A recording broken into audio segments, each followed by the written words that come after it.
আজ শ্রাবণ মাসের চতুর্থ সোমবার। শিব সদা সত্য, সুন্দর ও আনন্দময়।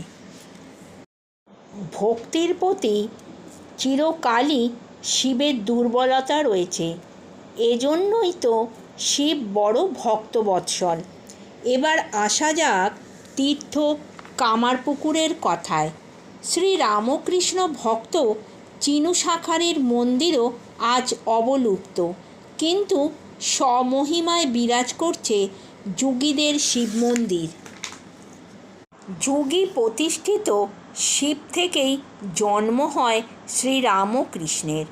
শ্রীরামকৃষ্ণ জননী চন্দাদেবীর কথায় একদিন যোগীদের শিব মন্দিরের সম্মুখে দাঁড়াইয়া ধ্বনির সহিত কথা কহিতেছি, এমন সময় দেখিতে পাইলাম মহাদেবের সে অঙ্গ হইতে দিব্যজ্যোতি নির্গত হইয়া মন্দির পূর্ণ করিয়াছে এবং বায়ুর ন্যায় তরঙ্গাকারে উহা আমার দিকে ছুটিয়া আসিতেছে।